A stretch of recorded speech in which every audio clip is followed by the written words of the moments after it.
Hello दोस्तों। तो दोस्तों ये वीडियो बहुत ही ज़्यादा इंटरेस्टिंग होने लगी कि दोस्तों इस वीडियो में हम top important topic in civil engineering. दोस्तों हमारा जो सिविल इंजीनियरिंग होता है उसमें 10 इंपॉर्टेंट टॉपिक है जिसके मदद से आप सिविल इंजीनियरिंग को समझ सकते हो, जान सकते हो, बूझ सकते हो। हाँ दोस्तों ये जो वीडियो है वो उन लोगों के बेनिफिशियल है, उसके लिए फ़ायदा वाला है जो डिप्लोमा करना चाहते हैं सिविल इंजीनियरिंग में और बैचलर करना चाहते हैं सिविल इंजीनियरिंग में। हाँ दोस्तों, अगर आप 10th के बाद ये वीडियो देख रहे हैं और आप सिविल इंजीनियरिंग में जाना चाहते हैं तो आपके लिए बहुत अच्छा है। अगर आप 12th के बाद 12 के एग्ज़ाम देकर आप सिविल इंजीनियरिंग ज्वाइन करना चाहते हैं तो इसके लिए आपको बहुत ही ज़्यादा बेनिफिशियल होगा, क्योंकि दोस्तों ये जो टॉपिक आप देख रहे हो यहाँ पे, यही टॉपिक क्या होगा इस वीडियो में हम आपको ये जो टॉपिक बताएंगे, ये जो बुक का नाम बताएंगे, ठीक है दोस्तों। इन्हीं के आधार पे आप सिविल इंजीनियरिंग को समझ सकते हो, जान सकते हो, बूझ सकते हो और इन्हीं आधार से सिविल इंजीनियरिंग में होने वाला जितना कंस्ट्रक्शन वर्क होता है उसको आप कंप्लीशन कर सकते हो, इनिशियल प्रोसेस से लेकर फाइनल तक कंप्लीशन कर सकते हो। हाँ दोस्तों, तो दोस्तों अगर आप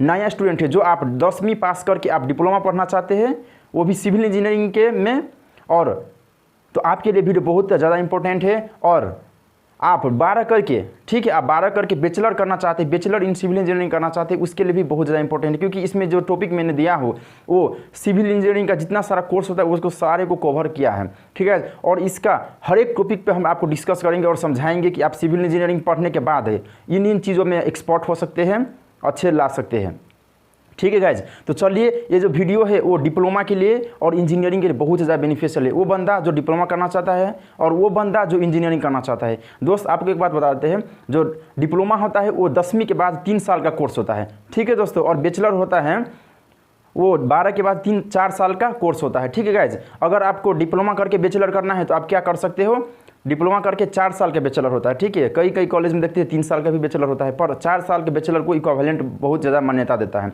ठीक है। कभी भी आप डिप्लोमा किए तो आप 4 साल का बैचलर करिएगा, वो अच्छा होता है, ठीक है। तो चलिए इन टॉपिक पे आते हैं। अगर आप 10 के स्टूडेंट है या 12 के स्टूडेंट है वो आपके लिए बहुत ही ज़्यादा इंपॉर्टेंट है, ठीक है गाइज। तो चलिए इन टॉपिक पर हम डिस्कस करते हैं और आपको समझाते हैं कि आप सिविल इंजीनियरिंग पढ़ने के बाद या सिविल इंजीनियरिंग में किस तरह का स्कोप है, सिविल इंजीनियरिंग पढ़ने के बाद आप किस चीज़ में एक्सपर्ट हो जाएंगे, ठीक है। और सिविल इंजीनियरिंग में 4 साल का जो कोर्स होता है सिविल इंजीनियरिंग, अगर आप बैचलर कर रहे तो, और डिप्लोमा कर रहे तो 3 साल का जो कोर्स होता है उसमें ओवरऑल 4 साल या 3 साल में कितना चीज़ को सिखाया जाता है, कितना बताया जाता है, हम डिप्लोमा में क्या पढ़ते हैं और इंजीनियरिंग में क्या पढ़ते हैं, उन्हीं चीज़ को हम एक ही वीडियो में हम आपको कवर करके दिखा देंगे। तो दोस्तों ये वीडियो लंबा होने वाला है, ठीक है। पूरा वीडियो को देखिए दोस्तों, स्किप मत करिए। और आपका कोई भी दोस्त आप सिविल इंजीनियरिंग करना चाहता है, डिप्लोमा में हो गया या बैचलर में हो गया, तो उनको वीडियो ये जरूर शेयर करना है और उसको भी यही समझा देना। तो चलिए हमारा टॉपिक पे आते हैं। तो दोस्तों मैंने यहाँ पे लिखा हो 10 important topic in civil engineering. हमारा जो सिविल इंजीनियरिंग होता है उसमें 10 इंपॉर्टेंट टॉपिक है। देखिए गाइस इस तरह से हमारा टॉपिक है, आप देख सकते हो 1 2 3 4 5 6 7 8 9 और एक 10। यहाँ पे इस तरह से हमारा 10 टॉपिक है। दोस्तों ये 10 टॉपिक ये बहुत ही ज़्यादा इंपॉर्टेंट टॉपिक है। यही टॉपिक के यही जो बुक है, इसको आप बुक भी बोल सकते, इतना सारा जो बुक है ये पढ़ने के बाद आप सिविल इंजीनियर बन जाएंगे। आप डिप्लोमा सब इंजीनियर भी हो जाएंगे और इंजीनियर भी हो जाएंगे। सब इंजीनियर को हम, डिप्लोमा को हम क्या बोलेंगे, सब इंजीनियर, और बैचलर को हम इंजीनियर बोलते हैं, ठीक है। और वो यही चीज़ है, आप ये जितना कोर्स देखिए इसी में क्या होता है, मास्टर भी होता है। इसमें एक स्पेशल कोर्स लेके, स्पेशल सब्जेक्ट लेके आप मास्टर भी कर सकते हो और उस फील्ड का एक्सपर्ट हो सकते हो।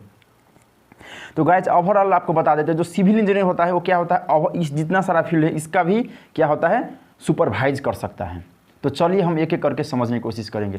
सर्वेइंग, दोस्तों सर्वेइंग क्या है, दोस्तों सर्वे क्या है, कोई भी स्ट्रक्चर आपको बनाना है, सिविल इंजीनियरिंग आप जब चूज कर लिए, आप पढ़ने के लिए पढ़ने वाले हैं तो आपको क्या है, वहाँ पे सर्वेइंग बुक पढ़ाया जाता है। दोस्तों सर्वेइंग क्या है, सर्वे में क्या होता है, कोई भी बिल्डिंग, कोई भी ब्रिज, कोई भी डैम, कोई भी स्ट्रक्चर बनना चाहता है या कोई भी रोड हो गया तो वहाँ पर आपको सर्वेइंग का डाटा होना चाहिए, यानी कि वो ज़मीन से कितना ऊपर नीचे है, ज़मीन कितना समतल है, वहाँ के प्लेन है या टेरेन है, किस टाइप का वहाँ पे लैंड फॉर्म है, वो क्या है, सर्वेइंग की मदद से हम वहाँ के डाटा जान सकते हैं। जैसे आप जब कहीं भी नॉर्मल कोई भी आप कभी भी जाते रोड पे देखते होंगे या कोई भी कहीं पे देखते हैं, एक बंदा होता है एक मशीन के लेकर उसमें क्या कर रहा था, ऑब्जर्व कर रहा था होता है। तो दोस्तों वो जो ऑब्जर्व करने वाला मशीन है वो डिफरेंट मशीन हो सकता है, वो थियोरलाइट भी हो सकता है, टोटल स्टेशन भी हो सकता है, जीपीएस मशीन भी हो सकता है। उसकी मदद से क्या करता है, हर एक पॉइंट का जो कितना एलिवेशन है, कितना राइज किया है, कितना फॉल किया है, उसका एंगल क्या है, वो सारा चीज़ हम क्या करते हैं, सर्वेइंग में पढ़ते हैं, ठीक है। सर्वेइंग में क्या होता है, हम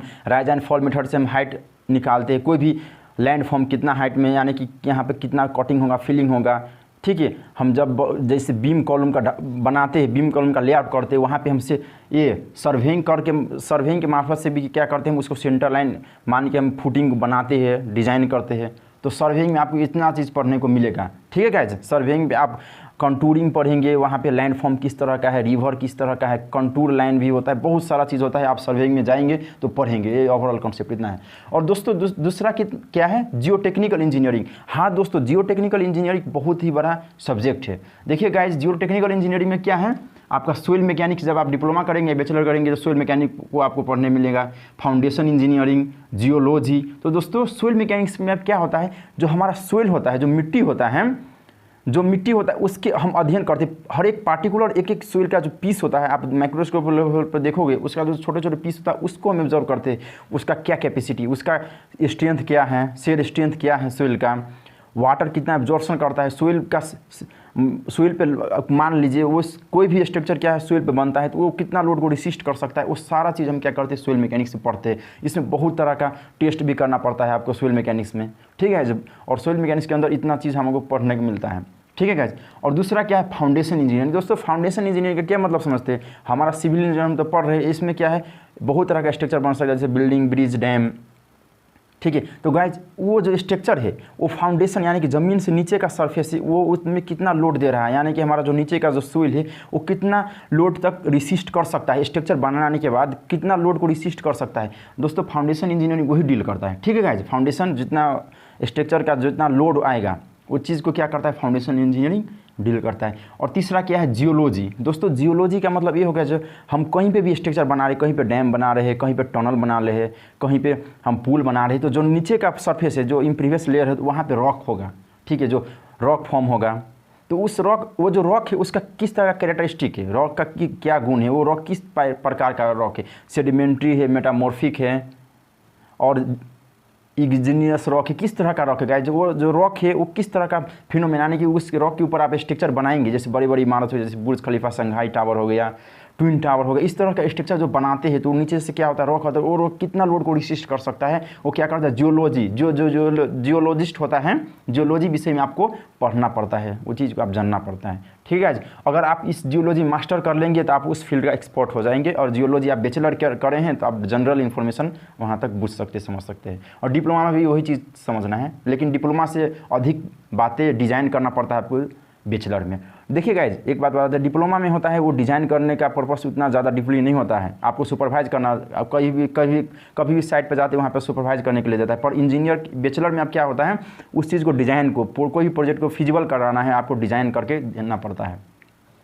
और तीसरा क्या है दोस्तों, स्ट्रक्चर इंजीनियर। हाँ दोस्तों, ये जो स्ट्रक्चरल इंजीनियर है वो बहुत ही ज़्यादा इंपॉर्टेंट है दोस्तों। ये जो इसके आधार पे कोई भी बिल्डिंग, कोई भी प्रोजेक्ट हम कंप्लीट नहीं कर सकते। हाँ दोस्तों, स्ट्रक्चरल इंजीनियरिंग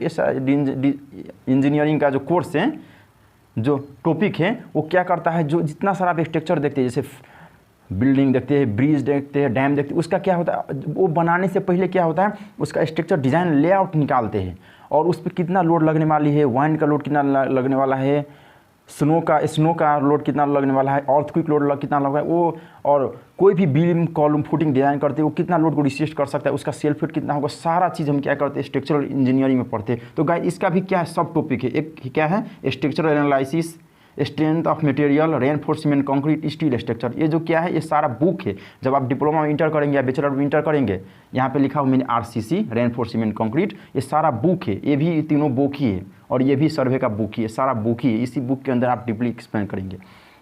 तो दोस्तों क्या है, फर्स्ट है क्या है, स्ट्रक्चरल एनालिसिस। जितना हमारा स्ट्रक्चर होता है, जैसे फ्रेम स्ट्रक्चर हो गया, ठीक है, फ्रेम स्ट्रक्चर हो गया, ट्रस मेंबर हो गया, जितना सारे स्ट्रक्चरल कंपोनेंट देखते हैं उसमें हम क्या करते हैं, एनालिसिस करते हैं। वो लोड कितने को लोड को धांग सकती है, कितना लोड लगने बाद इसमें बेंडिंग मूवमेंट आएगी, शेयर फोर्स क्या आएगी, एक्सियल फोर्स यहाँ पे आने वाली, सारा चीज़ हम स्ट्रक्चरल इंजीनियरिंग में पढ़ते हैं। और दूसरा क्या है, स्ट्रेंथ ऑफ मटेरियल। कोई भी मटेरियल हम कंस्ट्रक्शन के लिए वर्क कर रहे हैं, बड़े बड़े हैवी कंस्ट्रक्शन के लिए वर्क कर रहे थे दोस्तों, वो मटेरियल वो किस तरह का बिहेव कर रहे हैं। जैसे हम नॉर्मल सरिया के बारे में पढ़ते हैं, रेनफोर्समेंट, जो स्टील बोलते हैं, उसके बारे में पढ़ते हैं, तो वो बाहर रखने बाद कितना लोड को रिसिस्ट कर सकता है, उसका मटेरियल का प्रॉपर्टीज़ क्या है, सारा चीज़ हम क्या करते हैं, स्ट्रेंथ ऑफ मटेरियल में पढ़ते हैं, ठीक है। और तीसरा क्या है, रेनफोर्समेंट कंक्रीट। ये जो चारों आप देख रहे हो वो क्या है, स्ट्रक्चर रिलेटेड सब्जेक्ट है।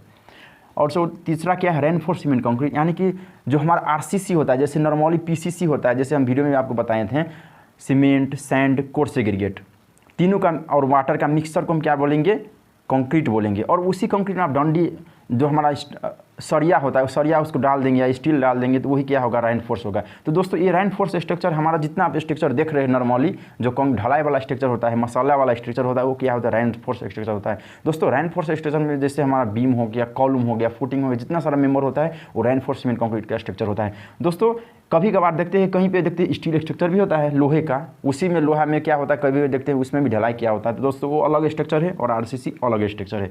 जो हमारा रेनफोर्स सीमेंट कंक्रीट है उसमें क्या करता है, आप देखो स्लैब हो गया, कॉलम, स्लैब हो गया, कॉलम हो गया, बीम हो गया, फुटिंग हो गया, ठीक है, इस तरह का जितना सारा फाउंडेशन का अंडर आ गया एक चीज़, स्लैब हो गया, बीम हो गया, फुटिंग हो गया, आरसीसी में आप डिज़ाइन करते हैं, यानी कि उसमें कॉलम का साइज़ कितना देना है, ठीक है, और फुटिंग का साइज़ कितना देना है, कितना लंबाई चौड़ाई देना है, डायमेंशन कितना देना है, ठीक है, कितना लोड को रिसिस्ट कर सकता, किस ग्रेड का कंक्रीट देना है, वो आरसीसी में आप ओवरऑल डीपली समझ सकते हैं। ठीक है, इसी तरह से क्या है, स्टील स्ट्रक्चर। हाँ दोस्तों, चदरे वाला घर, जो से नॉर्मल लोहे वाला घर बोलते हैं, वो जो स्ट्रक्चर है वो क्या है दोस्तों, स्टील स्ट्रक्चर। दोस्तों स्टील स्ट्रक्चर बहुत ही हार्ड कॉम्प्लेक्स सब्जेक्ट है दोस्तों। इसमें भी आपको क्या करना पड़ता है, डिजाइन कोड होता है, स्टील टेबल होता है, जैसे यहाँ पे आप आरसीसी टेबल बोल सकते हो। इस एक कोड के हिसाब से इसको न्यूमेरिकल आपको बनाना पड़ता है। इसमें जितना सारा डिजाइन करते हैं वो कोड होता है, आरसीसी का कोड होता है, स्टील का जो कोड होता है उसके कोड के आधार पर इसको डिजाइन करना पड़ता है। दोस्तों स्टील स्ट्रक्चर में क्या होता है, जो नॉर्मली जो लोहे का स्ट्रक्चर होता है उसमें हम क्या करते हैं, उस जितना सारा उसके स्ट्रक्चर बनने वाले हैं, जैसे ब्रिज में भी देखते हैं, ब्रिज का अब डेक नीचे का जो पोर्शन होता है, खासकर वो स्टील स्ट्रक्चर होता है, उसमें नॉट बोल्ट के साथ कनेक्शन होता है, कभी कभार रिविट कनेक्शन भी देता है। तो इस तरह से स्ट्रक्चर को डिजाइन करते हैं दोस्तों। स्टील स्ट्रक्चर में आपको क्या मिलेगा, खास करके आपका क्या मिलेगा, फ्रेम वाला जो जितना स्ट्रक्चर होता है वो स्टील स्ट्रक्चर के कैटेगरी में लेते हैं। ठीक है गाइज। और चौथा क्या है दोस्तों, बिल्डिंग मटेरियल। हाँ दोस्तों, बिल्डिंग मटेरियल मतलब एक बहुत ही ज़्यादा इंपॉर्टेंट शब्द है। जैसे हमारा कोई भी कंस्ट्रक्शन कर रहे हैं उसमें लगने वाली मटेरियल के बारे में इंफॉर्मेशन लेना। जैसे हमारा नॉर्मली सीमेंट हो गया, सैंड हो गया, कोर्स एग्रीगेट हो गया, प्लास्टिक हो गया, फाइबर हो गया, वुड हो गया, पेंट हो गया, वर्निश हो गया, जितना आप मटेरियल देखते हैं ना कंस्ट्रक्शन मटेरियल, उसके बारे में जानकारी लेना। दोस्तों आपको सीमेंट का बारे में कुछ पता नहीं तो आप कैसे उसको डिज़ाइन कर सकते हो, सीमेंट से बनने वाले स्ट्रक्चर को आप कैसे बना सकते हो। जैसे सीमेंट से आप कंक्रीट बनाते हैं तो आपका सीमेंट के बारे में कुछ इन्फॉर्मेशन नहीं है तो कैसे उस कंक्रीट को बना सकते हो। सैंड के बारे में इन्फॉर्मेशन है तो कैसे बना लोगे। तो दोस्तों ये जो हमारा बिल्डिंग मटेरियल है वो मटेरियल में क्या करता है, उसी चीज़ को हम समझते हैं। ठीक है गाइस, बिल्डिंग मटेरियल हो गया। बिल्डिंग मटेरियल में नॉर्मली सिविल इंजीनियरिंग मटेरियल के रूप में भी बुक आता है, वो बुक पढ़ के आप समझ सकते हो। बिल्डिंग मटेरियल में आप कंक्रीट टेक्नोलॉजी भी पढ़ते हैं, अलग अलग बुक अलग अलग चीज़ को पढ़ना पड़ता है। कंक्रीट का बिहेवियर किस तरह से है, कंक्रीट को डिज़ाइन कैसे करना है, वो आप बिल्डिंग मटेरियल में आप समझ सकते हो। ठीक है गाइज। इसी तरह से पांचवा क्या है, इन्वायरमेंटल इंजीनियरिंग। दोस्तों इन्वायरमेंटल यानी कि हमारा जो वातावरण है उसके बारे में पढ़ना। हाँ दोस्तों, इन्वायरमेंटल इंजीनियरिंग का भी सब टॉपिक है। क्या है, एक बायो इंजीनियरिंग हो गया, दूसरा हो गया सॉलिड वेस्ट मैनेजमेंट, तीसरा हो गया water supply and waste water engineering, चौथा क्या हो गया, सैनिटरी इंजीनियरिंग। दोस्तों पहला हम जानते हैं बायो इंजीनियरिंग। बायो इंजीनियरिंग मतलब जैविक। जो हमारा कहीं भी कंस्ट्रक्शन कर रहे हैं तो हमारा जो नॉर्मली का वहाँ का जो प्लांट होता है, ट्री होता है, वहाँ पे उसको विनाश ना करके हम स्ट्रक्चर बनाने, और साथ ही साथ इन्वायरमेंट इको फ्रेंडली, यानी कि इन्वायरमेंट के साथ हम कोई मिसबिहेव ना करके कोई भी स्ट्रक्चर का बनाते हैं, वो क्या है, बायो इंजीनियरिंग की कैटेगरी में आता है। जैसे आप कभी भी रोड बना रहे हैं तो रोड साइड में क्या होता है, लैंडस्लाइड खास करके होता है हैवी रेनफॉल के कारण से। ठीक है, तो गाइज वहाँ पे बायो इंजीनियरिंग कॉन्सेप्ट लाना चाहिए, यानी कि वहाँ पर प्लांटिंग कर दीजिए, उस तरह का टेक्निक अडॉप्ट करिए। तो वो क्या है, उस चीज़ का रिलेटेड जो एनालिसिस करते हैं वो बुक है बायो इंजीनियरिंग। ठीक है गाइज। दूसरा क्या है, सॉलिड वेस्ट मैनेजमेंट। दोस्तों सॉलिड वेस्ट, हाँ दोस्तों, नॉर्मली हमारा जो घर से निकलता है, घर से दो तरह का सॉलिड निकलता है दोस्तों, एक लिक्विड वेस्ट हो गया, दूसरा क्या हो गया, सॉलिड वेस्ट हो गया। तो दोस्तों लिक्विड वेस्ट होता है वो हम water supply and waste water engineering के अंदर पढ़ते हैं। हमारा सॉलिड वेस्ट होता है जैसे नॉर्मली जैसे कोई बिल्डिंग आप डिमोनेस्ट्रेशन कर कोलैप कर रहे हैं तो वो जितना सारा उसमें से डिब्रीज निकलने वाली वो कहाँ पे सॉलिड को वेस्ट करेंगे, घर ही से निकलने वाला है जैसे सॉलिड वेस्ट है, उसको क्या कैसे मैनेज करना है, वो इन्वायरमेंट में कैसे इफेक्ट ना लाए, उस तरह का जो टेक्नोलॉजी आप यूज़ करते उस चीज़ से आप अध्ययन करते, वो क्या है, हमारा सॉलिड वेस्ट मैनेजमेंट है। और तीसरा क्या है, water supply and waste water engineering. दोस्तों वाटर सप्लाई, कोई भी बिल्डिंग बना रहे हैं, कोई भी डैम बना रहे हैं, कोई स्ट्रक्चर आप बना रहे हैं तो वहाँ पे जैसे बिल्डिंग के केस माने तो वहाँ पे वाटर किस तरह से सप्लाई करना है, पाइप प्लम्बिंग फिटिंग क्या करना है, कितने डाई का पाइप देना है, एक कोई भी घर में कोई भी आप वाटर सप्लाई का कोई भी प्रोजेक्ट डिज़ाइन कर रहे हैं तो पर कैप्टा कितना वाटर वो ले रहा है, कोई भी एक सिटी का आप प्लानिंग कर रहे हैं तो वो उस सिटी में कितना वाटर कंजप्शन हो रहा है, तो वो क्या है दोस्तों वाटर सप्लाई के अंदर आप पढ़ेंगे। और दोस्तों वेस्ट वाटर इंजीनियरिंग का मतलब हो गया जैसे हमारा सीवेज ट्रीटमेंट प्लांट हो गया, उसको डिज़ाइन करना, यानी कि जितने कचरा पानी होता है, फोर पानी होता है, वो पानी को सफ़ा करना होता है। वो प्रोजेक्ट के अंदर आप ये वेस्ट वाटर इंजीनियरिंग के अंदर आप पढ़ते हैं, ठीक है जी। और वो क्या है अथवा सैनिटरी इंजीनियरिंग। सैनिटरी इंजीनियरिंग का मतलब ये हो गया जो हमारा जैसे सैनिटरी सीवर, जो हमारा सीवर लाइन होता है उसका जो पाइप का कनेक्शन किस तरह से देना है, कितना सैनिटरी हार्मफुल करता है इन्वायरमेंट के लिए, और इस सैनिटरी जो होता है जो हमारा सीवेज होता है उसको किस तरह से फ्लो करवाई, वो इस तरह का जो हम पढ़ते हैं उसे हम क्या बोलेंगे सैनिटरी इंजीनियरिंग, ठीक है जी। और छठवां क्या है दोस्तों, ये बहुत ही ज़्यादा इंपॉर्टेंट है दोस्तों, अधिक से अधिक बैक लगता है, जो विद्यार्थी फेल होता है वो सब्जेक्ट क्या है आपका फ्लूइड मैकेनिक्स हो गया। अगर आप बैचलर की बात करें तो फ्लूइड मैकेनिक्स बहुत बंदा फेल होता है, साथ ही साथ आपका स्ट्रक्चरल एनालिसिस में फेल होता है, सॉइल मैकेनिक्स, ये जो तीनों सब्जेक्ट है बहुत ही इंजीनियरिंग का टॉप लेवल का सब्जेक्ट है, इसको आप कॉम्प्लेक्स लेवल से पढ़ना पड़ेगा, अच्छे से पढ़ना पड़ता है, ठीक है। और छठवां क्या है वाटर रिसोर्स इंजीनियरिंग। दोस्तों वाटर रिसोर्स अंदर मतलब हो गया जो पानी का स्रोत है उसके बारे में क्या करना, अध्ययन करना। जैसे हमारा क्या है फ्लूइड मैकेनिक्स हो गया, जो फ्लूइड होता है, फ्लूइड का मतलब क्या है वाटर हो गया, फ्लूइड का किस तरह का मूवमेंट है, यानी कि कोई भी फ्लूइड किस तरह का बिहेवियर कर रहा है। जैसे हम कोई भी नदी में पानी है तो वो पानी किस तरह का बिहेव कर रहा है, नदी में भी पानी हो सकता है, कोई कंटेनर के रिस्पेक्ट में भी पानी हो सकता है, वो पानी का क्या उसका डेंसिटी है, क्या उस तरह का बिहेवियर है, वो सारा चीज़ आप क्या करते हैं फ्लूइड मैकेनिक्स के अंदर पढ़ते हैं। फ्लूइड मैकेनिक्स बहुत ही एक कॉम्प्लेक्स सब्जेक्ट है, उसको आपको अच्छा से पढ़ना पड़ेगा। और दूसरा क्या है दोस्तों हाइड्रोलिक्स। हाइड्रोलिक्स भी क्या है वाटर रिलेटेड, कोई भी चैम्बर थ्रू वाटर फ्लो हो रहा है तो उसको कैसे बिहेव करना है, उस किस तरह का बिहेव करता है, वो क्या है हमारा हाइड्रोलिक्स हो गया। और तीसरा क्या हो गया दोस्तों हाइड्रोलॉजी। हाइड्रोलॉजी का मतलब हो गया जैसे रेनफॉल हो गया, नेचुरल वाटर हो गया, वो किस तरह से हमारा इन्वायरमेंट के लिए यूज़फुल है, उस पानी को हम कैसे कलेक्ट कर सकते, कैसे यूटिलाइज कर सकते हैं, ठीक है। तो वो हमारा उसको अध्ययन करना है, वो क्या है हाइड्रोलॉजी के अंदर आप अध्ययन करते हैं। और ये चौथा क्या है इरिगेशन इंजीनियरिंग। दोस्तों इरिगेशन का मतलब होता है सिंचाई करना, खेती बाड़ी करना। जब हम खेती बाड़ी करते हैं वहाँ पे किस तरह से कोई भी इंटेक यानी कोई भी रिवर है वहाँ पे आपको इंटेक बनाना है, उस रिवर से पानी लेना, और पानी क्या करना है कैनाल थ्रू या कोई भी एक गटर थ्रू, गटर ना बोल के आप कैनाल बोलेंगे स्टैंडर्ड लैंग्वेज में, कैनाल थ्रू, ठीक है, कोई भी सेक्शन थ्रू आपको पानी खेत तक पुंगाना है, वो आपको क्या है इरिगेशन इंजीनियर आपको पढ़ना पड़ता है। और दोस्तों इरिगेशन इंजीनियर में किस तरह का क्रॉप को कितना पानी देना है, किस तरह से इसको इरिगेशन करना है, किस तरह का इरिगेशन करने से वाटर का जो इफिशियंसी है बहुत ही हाई हो, पानी लॉस ना हो। जैसे ड्रिप इरिगेशन होता है, स्प्रिंकलर इरिगेशन होता है, बहुत तरह का इरिगेशन होता है, आप उसमें पढ़ेंगे इरिगेशन इंजीनियरिंग में, खेती बाड़ी के बारे में जितना होता है सब। और सातवां क्या है दोस्तों ट्रांसपोर्टेशन इंजीनियरिंग। दोस्तों ट्रांसपोर्टेशन इंजीनियरिंग एक वास्ट इंजीनियरिंग का कोर्स है। दोस्तों ट्रांसपोर्टेशन इंजीनियरिंग, ट्रांसपोर्टेशन का मतलब क्या समझना है आपको, जो एक जगह से दूसरी जगह पुगना। दोस्तों एक जगह से दूसरी जगह किस मदद से पुग सकते हैं, हाईवे के थ्रू, रोड के थ्रू जा सकते हैं, रेलवे के थ्रू जा सकते हैं, टनल के थ्रू जा सकते हैं, और साथ ही साथ आप ओशन के यानी कि शिप के थ्रू जा सकते हैं। तो दोस्तों हमारा जो नॉर्मली जो हम सिविल इंजीनियरिंग पढ़ते हैं वो 3 पढ़ते हैं, ना कि हम समुद्र के मार्फत से बोट से जाते हैं, वो इंजीनियरिंग में हमें वो अलग इंजीनियरिंग, वो मेराइन इंजीनियरिंग के अंदर आता है, ठीक है, वो चीज़ हमें सिविल इंजीनियरिंग में नहीं पढ़ना पड़ता है।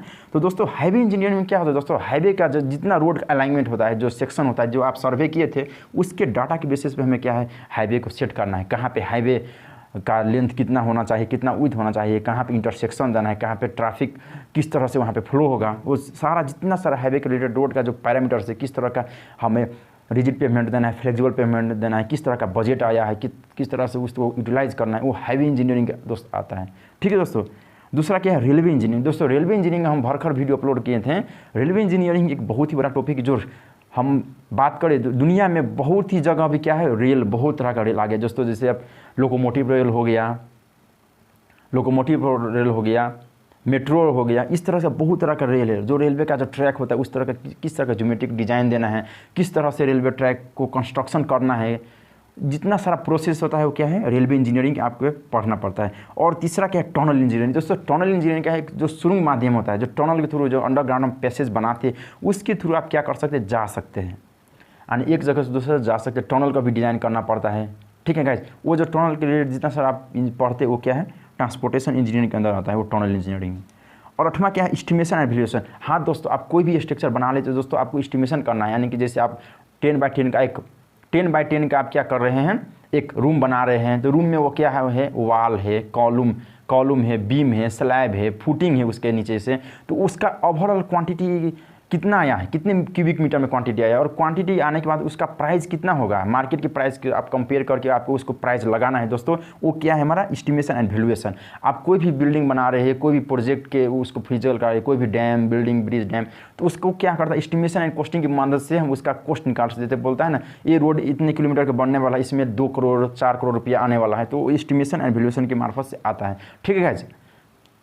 और 9वां क्या है कंस्ट्रक्शन मैनेजमेंट। दोस्तों कंस्ट्रक्शन मैनेजमेंट एक बहुत ही बड़ा टॉपिक है। हाँ दोस्तों, कंस्ट्रक्शन मैनेजमेंट मतलब हो गया कोई भी प्रोजेक्ट को कंस्ट्रक्शन यानी कि काम शुरू होने से पहले और शुरू होने के बाद तक आप उस प्रोजेक्ट को कैसे मैनेज कर रहे हो, किस तरह से लेबर को काम पे लगा रहे हो, मटेरियल को किस तरह से यूटिलाइज करवा रहे हो, एज आप site supervisor, engineer, project manager, किस तरह से आप उसको मटेरियल को सप्लाई कर रहे हो, किस तरह से लेबर को, किस तरह से वहाँ पे आपके नीचे का एम्प्लॉय जितना है उसको मेंटेन कर रहे हो, ट्रेंड कर रहे हैं, वो क्या है कंस्ट्रक्शन मैनेजमेंट। और दूसरा 10वां पॉइंट क्या है हाइड्रो पावर। हाँ दोस्तों हाइड्रो पावर एक ऐसा इंजीनियरिंग का ब्रॉड फैकल्टी है जो डील करता है जैसे बड़े बड़े डैम हो गया, हाइड्रो पावर से निकलना टनल हो गया, स्लॉश वॉल्व हो गया, बहुत सारा का स्ट्रक्चर होता है दोस्तों हाइड्रो पावर के, कैनाल हो गया, ये सारा चीज़ आपको हाइड्रो पावर जब आप पढ़ लेंगे तो डिज़ाइन करना पड़ता है। जैसे बड़े बड़े डैम हो गया, टनल हो गया, और वाटर रिटेन जिसमें वाटर